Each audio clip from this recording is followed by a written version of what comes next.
Dispol ya, bukan dispil. Jadi teman-teman, ciri kedua orang beruntung adalah dia bisa mendengarkan suara hati, punya intuisi yang akurat. Masalahnya suara hati ini agak tricky. Ada 3 macam suara hati. Yang pertama bisikan setan, yang kedua dorongan nafsu, yang ketiga monggo. Oke. Assalamualaikum Mas Faiz. Waalaikumsalam warahmatullahi wabarakatuh. Nggih, Pak Dodi. Saya memang banyak ini menerima hal-hal yang menurut saya ini sangat dalam dan menarik dari apa yang sudah diobrolkan tadi dengan Mas Hendra ini, Mas Faiz. Terutama tentang untuk hidup bisa menjadi lebih beruntung.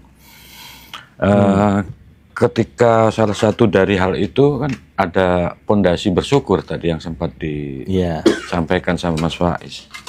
Yang ingin saya tanyakan, bagaimana kita bisa tetap pada keadaan itu ketika kita mungkin pas lagi sakit, atau pas lagi tidak ada duit, atau pas dia kena musibah, gimana Mas? Ya, jadi memang bersyukur itu nggak selalu gampang. Ya mudah sekali bersyukur kalau kita sedang keluarga baik-baik saja, rezeki lancar, sehat walafiat, lagi enak lah. Itu gampang bersyukur. Tapi memang ujian syukur itu adalah ketika sedang susah. Makanya ada istilah namanya the discipline of gratitude. Itu Bill Clinton bilang kayak gitu. Kita perlu punya discipline of gratitude. Mendisiplinkan hati untuk selalu bersyukur. Karena emang nggak mudah untuk bersyukur, Pak. Terus bagaimana caranya? Ada 2 cara untuk membuat kita bersyukur ketika semua sedang susah. Ketika uang lagi habis, istri bantu sama istri, ketika sedang sakit, anak sedang masalah. Ada dua hal yang paling penting untuk kita bisa terus bersyukur. Yang pertama adalah dengan menyadari bahwa asal kita masih bisa bernafas dan bersujud, kalau bagi saya ya, kita masih layak untuk bersyukur. Yang lain itu sekunder. Bagi saya nikmat primer itu adalah kalau kita masih bisa bernafas, masih hidup. Yang kedua masih bisa menghamba sama Tuhan. Yang lain sekunder. Oke. 2 itu aja yang pokok ya. Mau apapun kondisinya, asal masih bisa bernafas dan masih bisa bersujud, maka kita masih layak untuk bersyukur. Lah, kabar baiknya, semakin sedikit saat untuk bisa bersyukur, kita akan jadi semakin mudah untuk bersyukur. Jadi ada orang itu saatnya kebanyakan untuk bersyukur. Harus punya uang banyak dulu, harus keluarganya sakinah mawaddah warahmah, harus sehat walafiat, harus anak-anak baik semua. Repot akhirnya. Kalau saya tekankan ke diri saya, Pak, nikmat primer kalau masih itu ada, yang lain gampang. Nah, kabar baiknya begitu saya kasih target yang sangat rendah untuk bersyukur, saya jadi lebih bisa menikmati semuanya. Nah, itu saat pertama. Pokoknya cari apa hal yang masih baik. Misalnya saya sedang sakit kepala, tapi kan jantung saya masih berdetak, masih bisa bernafas, masih bisa berjalan, masih bisa makan. Saya utang saya banyak, finansial bangkrut bener-bener. Masih makan nggak? Kan masih makan, berarti masih layak bersyukur, masih bisa bernafas nggak? Iya tuh. Waktu saya di India itu ada tulisan begini, the breath you just take is love. Nafas yang baru kamu ambil itu cinta. Itu menandakan bahwa Tuhan baik cinta sama kamu, bahwa kamu masih bisa bernafas. Jadi itu satu. Yang kedua, dengan cara lihatlah orang lain yang lebih susah. Sesusah apapun kita kan masih ada banyak yang lebih susah dibanding kita. Harus melihat ke bawah berarti ini ya? Lihat ke bawah. Ke samping juga boleh sebenarnya. Samping. Kan lihat samping kan banyak yang lebih susah. Iya. Iya toh, Pak? Enggak, maksudnya di bawah keadaan kita mungkin ya. Iya. Jadi lihatlah ada banyak orang yang lebih susah. Kalau kita nggak punya mobil, lihat ada masih banyak orang pakai motor. Kita udah punya. Tapi saya masih naik motor, Pak. Banyak orang nggak punya motor gitu kan. Tapi ya jalan kaki, Pak. Ada orang nggak punya kaki. Tapi saya nggak punya kaki juga, Pak. Ada orang nggak punya kaki, nggak punya tangan. Saya nggak punya juga, tapi masih hidup. Anda masih hidup. Iya dong. Nah, makanya asal masih hidup dan masih bisa menghamba sama Tuhan, bagi saya masih layak untuk bersyukur. Itu yang kedua. Sebenarnya ada yang ketiga sih. Yang ketiga ini coba Anda lihat bahwa sebenarnya situasinya bisa lebih parah dibanding ini. Misalnya habis tabrakan mobil, tapi kan cuma beset, nggak sampai berdarah-darah. Jadi 3 itu, Pak. Tips dan triks untuk bisa selalu bersyukur. 1, coba Anda lihat Anda masih punya apa. Jangan dilihat apa Anda kehilangan apa, Anda masih punya apa. Yang kedua, coba lihat sekeliling kita, masih banyak orang jauh lebih susah. Yang ketiga, coba Anda renungkan situasi yang bisa lebih buruk dibanding ini, tapi Anda masih Iya. Gitu ya. Ya, waktu poin yang bersujud itu ya. Berarti itu sangat penting kita membangun relasi hubungan kita dengan Tuhan.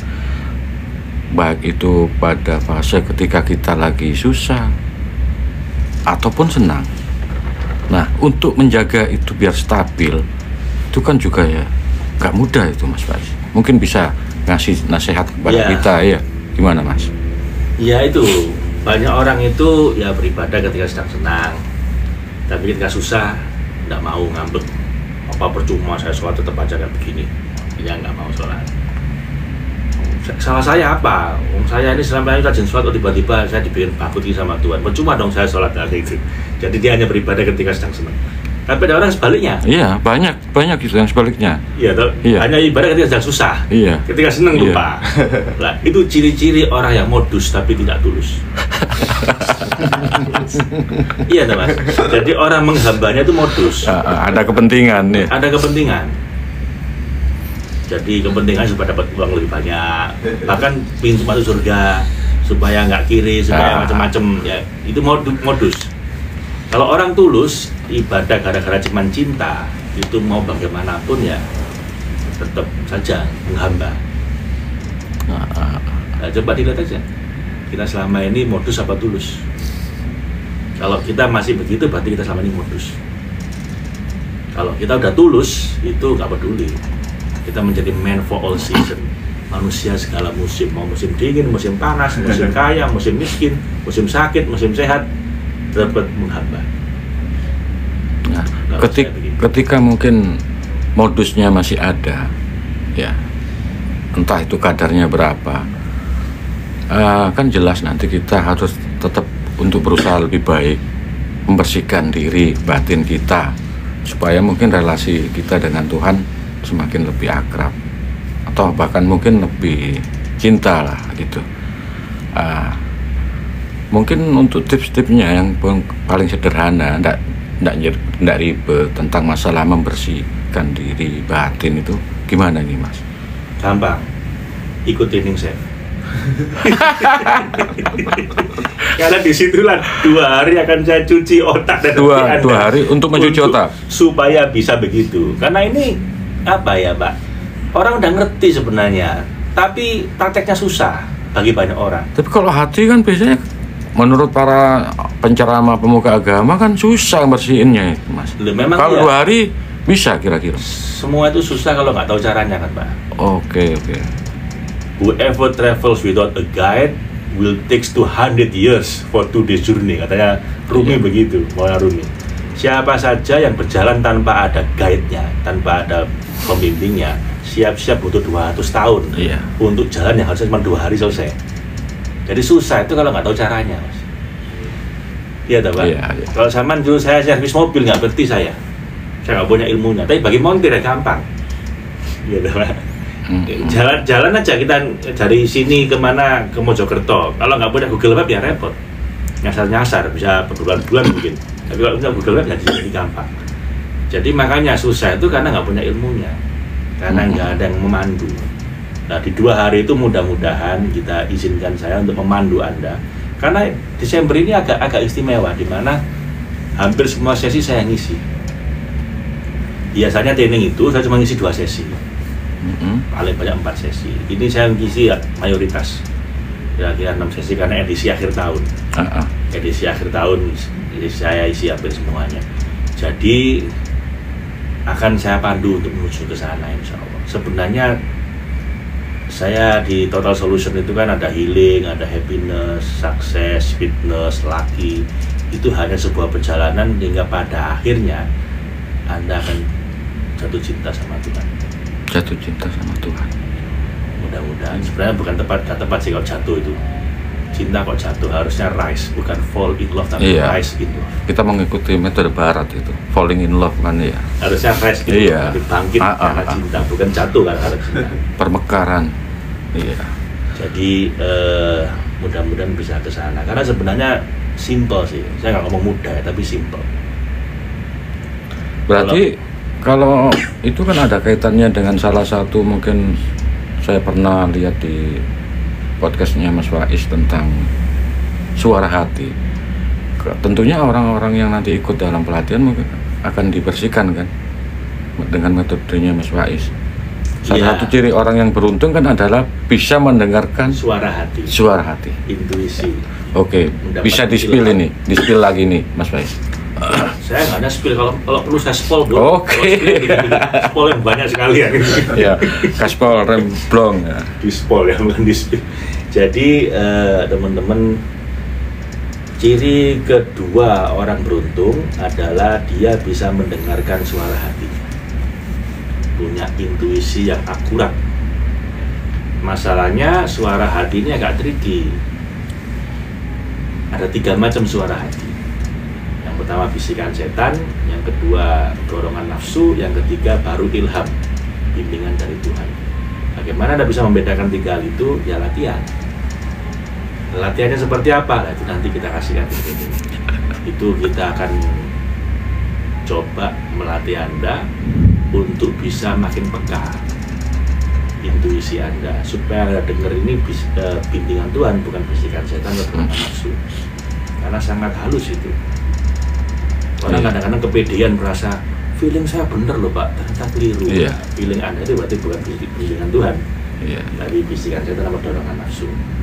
Nah, bagaimana supaya kita lebih sering di zona inspirasi, di zona ilham, di zona ilahiyah, dibanding zona motivasi, zona nafsu, zona yang akan menyesatkan kita. Nah, itu kita butuh waktu 2 hari Pak untuk melatih.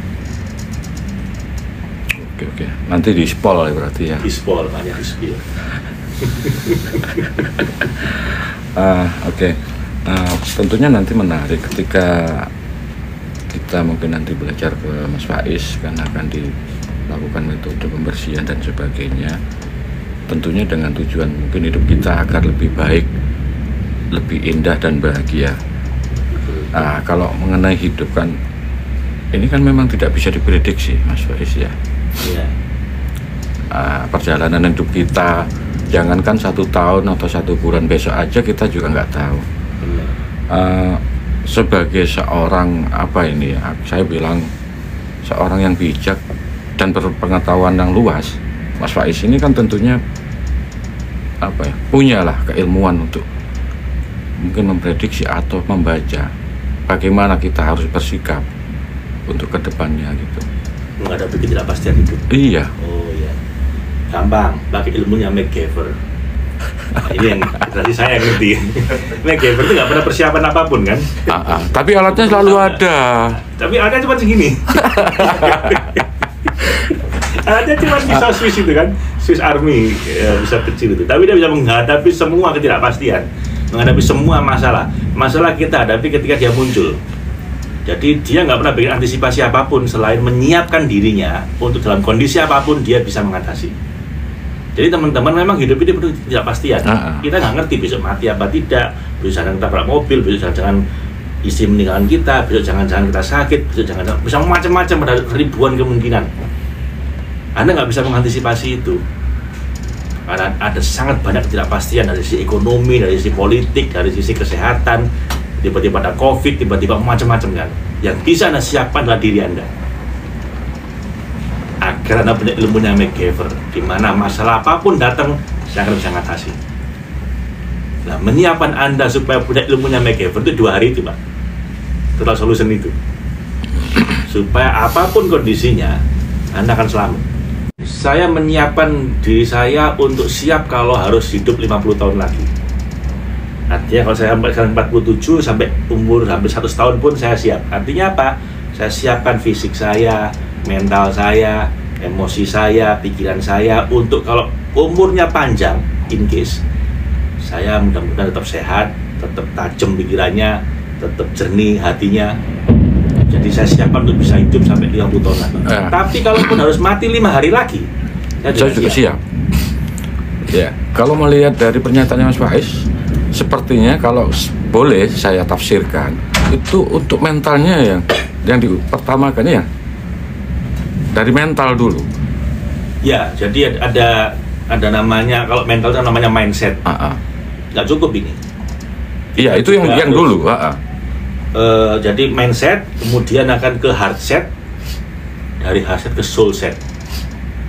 Dan untuk melengkapi ini kita harus punya skill set, tool set. Ada 5 ya. Wih, banyak ya. Memang berawal dari mindset, pikiran. Ya. Tapi kalau sampai beberapa orang itu pikirannya udah ngerti ini salah, tetapi dijalani.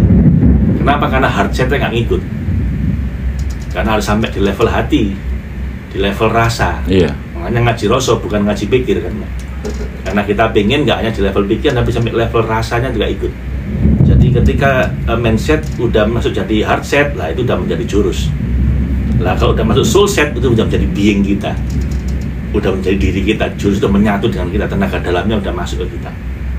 Lah di antara soul set, heart set, mindset itu kita harus punya skill set. Lah tapping save-nya itu hanya skill set. Banyak orang salah paham, dibikin total solution itu hanya sekedar tapping begini. Loh kalau gini-gini di YouTube ada banyak gratisan. Saya pernah training di Amerika sama Kanada, itu 13 kota saya keliling selama 40 hari. Itu dibikin live YouTube sama 2 jam saya ngajari itu. Jadi kan cuma tapping gampang, karena lihat YouTube gratis. Tapi itu kan cuma skill set. Ngajari skill set ini paling gampang. Tapi ngajari mindset perlu waktu, apalagi sampai dimasukkan dalam sampai heart set sampai soul setnya. Nah itu kasih saya waktu 2 hari untuk menginstal ini, supaya yang awalnya skill menjadi mindset, menjadi heart set, menjadi soul set. Nah kalau sudah begitu baru lengkap. Makanya namanya saya namakan total solution. Karena sampai ke core-nya kita masuk. Ya, itu kalau yang mau praktek itu pimpinan penguasa malah lebih bagus ini ya. Harapan saya begitu. Banyak orang seandainya anggota DPR ikutnya Pak Faiz aman gara-gara beliau begitu. Silakan ngomong ke anggota DPR. Apalagi mungkin presiden ya. Wah betul. Solusi untuk Indonesia dapat semua nanti ya. Ya, paling nggak dari kita dulu. Oke, ini banyak mungkin kita menemui di sekitar kita, ketika kita punya teman atau di lingkungan kita ketemu beberapa tetangga yang mereka itu sepertinya sangat santai sekali dalam menjalani hidup ini.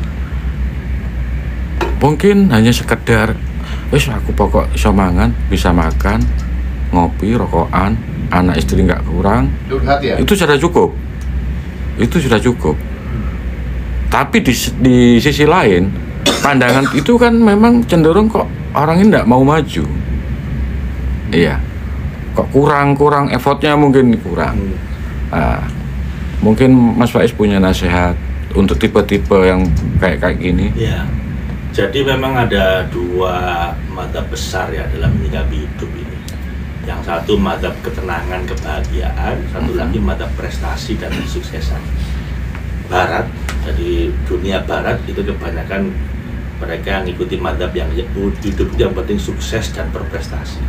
Mau stres kayak mau harus berjuang habis-habisan, memang harus begitu. Yang penting kan kita kaya raya, sukses dan berprestasi. Nah, tapi mazhab timur, ini dunia timur ya, Cina, India, Jawa, ini cenderung urip mung mampur ngombe, awan-awan waton lakon. Yang penting kan damai, tenang, bisa ngopi, santai. Ya bagus, dua-duanya punya sisi yang baik. Kalau semua kayak orang timur, ya peradaban nggak maju-maju. Tapi kalau semua kayak orang barat, jadi stres, jadi perang, jadi kayak gini. Nah, terus bagaimana ini? Bagi saya harus digabungkan 2 ini, ditemukan titik keseimbangannya. Jadi madzhab wasotiyah, madzhab tengah-tengah. Kan segala khairul umur ausatuha itu. Sebaik-baik urusan di tengah-tengah. Artinya apa? Anda gabungkan the best of those world gitu ya. Kita gabungkan yang terbaik dari dua sisi. Bagaimana caranya kita bisa berprestasi, ya kaya, ya sukses, tapi tapi bukan sektor. Saya damai, sabar, tapi yang ngantuan, males, cenderung nerimo dan cenderung nggak maju-maju hidupnya. Nah, kalau kita gabungkan, gimana caranya kita bisa peaceful factor. Di dalam kita peaceful, damai, tenang, bahagia, qanaah, puas dengan yang ada, ridho, tapi juga factor, tapi juga nggak males, tapi juga nggak kelemar-kelemar, juga factor. Nah, itu baru menjadi pendekar super sakti. Nah, gimana cara gabungkannya? Nah, ini ya. Di training itu kita bahas. Ada juga itu ya? Loh iya. Ya. Karena memang harus begitu kita. Kita harus punya hati Jawa tapi performance Barat gitu loh. Jadi hati damai, tenang, bahagia, mau besok kiamat juga nggak apa-apa. Tapi juga berprestasi tinggi, tapi juga produktif, sukses. Nah, itu menemukan titik keseimbangannya itu nggak gampang, Pak. Makanya jadi pendekar super sakti kalau bisa kayak begitu. Nah, itu nanti di training yang total solution itulah kita bahas. Makanya kalau tanya, Pak saya milih mana? Jangan milih, dua-duanya penting.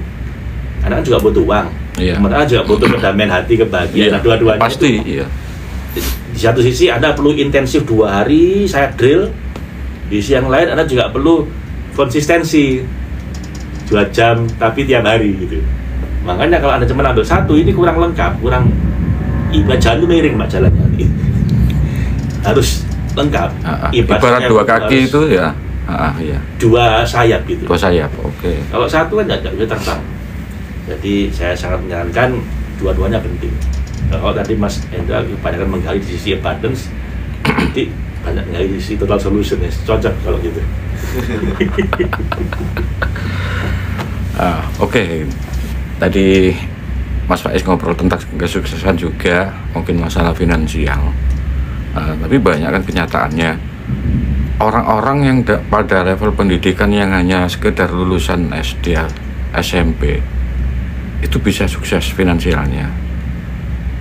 Berbalik dengan yang sarjana, banyak itu faktanya itu.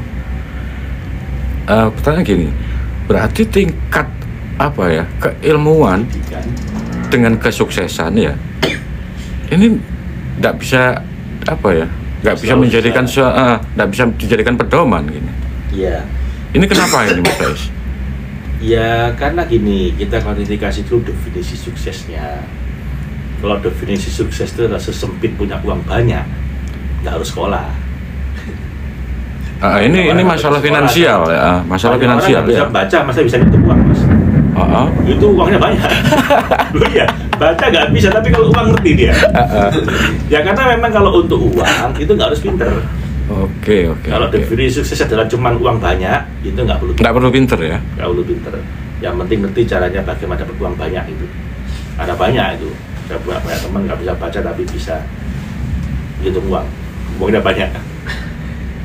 Nah, cuman kalau definisi sukses kita itu adalah yang lebih komplit. Saya menyebutnya holistic happiness. Nah, itu perlu ilmu.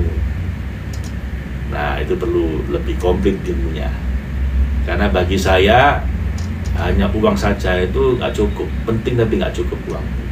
Ada 7 dimensi yang harus kita penuhi. 7 dimensi kebutuhan, 7 dimensi pengembangan diri, 7 dimensi kebahagiaan. Saya punya holistic happiness. Saya bikin diri sendiri Pak ini namanya Certified Holistic Happiness Practitioner. Kurikulumnya dari Harvard. Oke. Dari dosen paling populer di Harvard. Dulu saya berdua dengan beliau. Itu saya waktu training itu 60 juta. Itu saya lagi jalan ini. Ya. Di sini kita sampaikan, di situ ada 7 dimensi kebahagiaan. Yang satu uang ya, tapi nggak hanya uang, kesehatan juga perlu. Uang banyak tapi stroke juga susah Pak. Iya Pak. Iya pasti no. Setelah kesehatan, emosi, Kalau banyak, saya punya temen kaya raya tapi depresi. Banyak. Roda gendeng. Banyak, Pak. Ya repot kan, Mbak? Orang tuanya bingung. Ini gimana nih? Orang tuanya, waduh, pengusaha kaya raya, anaknya dikasih asisten, tapi ya roda nggak kena ini. Nah, kan repot. Makanya harus bahagia juga hatinya, dimensi emosi. Yang keempat, dimensi hubungan. Ya, kita punya kaya, uang banyak, sehat, tapi istri diambil orang, narkoba, kan stres juga. Makanya juga harus baik relationship. Yang kelima, spiritual, hubungan dengan Tuhan. Ini kalau kita spiritualnya kita kosong, kayak banyak artis Korea, akhirnya populer, kaya raya, sangat cantik, semua yang diinginkan ada, tapi kemudian gara-gara nggak punya pegangan spiritual, ada masa dikit aja bunuh diri. Sindromnya Marilyn Monroe. There is nothing can satisfy me anymore, dia bilang. Saya udah mentok semua, udah nggak ada lagi yang memuaskan saya. Uang sudah banyak, seks juga lebih dari cukup, popularitas macam-macam. Akhirnya mentok semua, dia bilang there is nothing can satisfy me anymore. Udah nggak ada, udah kebas semua, udah nggak rasa semua saya ini. Akhirnya bunuh diri. Ya kan, minum obat tidur mati. Gersang berarti ya. Gersang. Kalau spiritual nggak ada kayak gini nih. Yang keenam, intelektual. Kan kita juga perlu wawasan baru, pengalaman baru, ilmu baru. Saya seneng. Saya itu belajar bukan karena pengen kaya, Pak. Saya tuh kuliah master 4 kali. Di Malaysia, di Singapura, di Inggris, di Amerika. Itu bukan supaya saya ingin uang banyak, enggak. Karena memang ada kepuasan intelektual. Kepuasan intelektual. Terakhir saya ambil MBA di Inggris, itu saya wisuda nggak ikut, ijazah nggak saya ambil. Loh, banyak orang malah ingin ijazahnya aja tapi nggak mau kuliahnya. Saya malah pengen kuliahnya nggak mau ijazahnya, nggak saya ambil. Sampai diambil sama kampus, nggak diambil, dah ya gampang, saya putus, saya ambil. Saya bilang ini, wisuda saya sudah nggak berangkat ke sana. Dan terakhir estetika kebutuhan untuk rasa keindahan, itu juga perlu. Nah, ini hilang satu, nggak lengkap hidup kita. Ya kan, bener kan? Lah, banyak orang itu udah terobsesi dengan satu, dia lupa dengan yang lain. Pengusaha, uang terus, baru sadar kalau yang lain penting ketika udah kena stroke. Oh iya ya, kayak gini mau apa uang saya? Gitu kan? Ustadz, ibadah terus, kadang-kadang lupa ngurusi keluarganya. Saya punya profesor di bidang agama, Pak. Anaknya kena narkoba, ditangkap polisi, masuk penjara, gimana? Baru sadar padahal keluarga juga perlu diurusi. Ada yang family man, keluarga terus, lupa nyari uang. Akhirnya stres juga. Jadi ya begitulah, makanya kita harus seimbang, harus holistic happiness. Nah, mungkin ini sesi terakhir pertanyaannya. Ada satu yang sangat-sangat menarik ini, kepuasan intelektual. Mas Faiz 4 master di 4 negara tadi ya. Tapi nggak semua lulus, ada yang saya tinggal juga. Nggak apa-apa, itu kita nggak bicara masalah ijazah nanti. Iya. Ini kan menarik, kepuasan intelektual. Tapi ada statement Mas Faiz yang menarik itu, don't believe your thing. Ini kan berbanding terbalik. Ketika banyak ilmu yang didapat, ketika Mas Faiz ke 4 tempat tadi dalam mengambil kemasteran tadi, tentunya Mas Faiz punya tambahan ilmu makin banyak. Di satu sisi Mas Faiz bilang jangan percaya dengan pikiranmu. Ada don't believe your thing itu. Mas Faiz ada statement itu. Ini saya agak agak bingung juga. Karpe opo iki? Gimana ini, Mas? Ini itu masih koma, belum titik. Oke. Jadi jangan hanya percaya pada pikiranmu. Kenapa? Karena pikiran ini penting kita ikuti, tapi nggak cukup. Kita juga harus percaya pada suara hati kita, intuisi kita. Karena intuisi itu dia bisa menemukan kebenaran lebih cepat dibanding rasio. Contohnya begini, saya ketemu Mas Hendra, enak orang ini, auranya. Saya belum ngerti kenapa. Pikiran saya belum dapat alasan rasionalnya kenapa kok beliau ini kayaknya saya sefrekuensi dengan dia. Nah, feeling udah duluan. Di sisi yang lain ada orang pinter ngomong, secara rasio kayaknya orang ini pinter, kayaknya apa yang diomongin bener semua, tapi kok saya nggak nyaman. Nggak cocok ya kasih preferensi. Ternyata bener, ujung-ujungnya ngajak investasi bodong misalnya. Ya Pak. Nah karena intuisi itu bergerak lebih cepat dibanding pikiran. Suara hati itu bisa lebih jernih, lebih akurat dibanding pikiran. Suara hati itu ada yang bilang suara hati itu sangat sayup-sayup sehingga bisa jadi kita nggak denger, tapi dia juga sangat jelas sehingga itu sangat akurat. Akurat tapi sayup-sayup. Jadi kalau kita nggak benar-benar mau denger, kita nggak kedengaran. Makanya saya bilang pikiran itu penting tapi nggak cukup. Seperti saya tadi kan Pak. Jadi kepuasan intelektual itu penting tapi nggak cukup cuma ini. Ada 6 dimensi yang lain yang perlu kita seimbangkan. Berarti nggak begitu penting-penting amat berarti? Loh penting amat tapi nggak cukup. Nggak cukup ya? Iya. Jadi istilahnya necessary but insufficient. Kesehatan penting, penting banget, tapi sehat tok ya nggak cukup. Kita juga butuh uang, kita juga butuh ibadah, kita juga butuh belajar intelektual. Jadi makanya 6 dimensi itu harus ada semua, termasuk dimensi intelektual. Semuanya penting, tapi nggak cukup kok cuma itu. Harus semuanya. Oke. Pak. Nggih, matur suwun. Terima kasih Mas Faiz atas ulasannya, mantap nggih.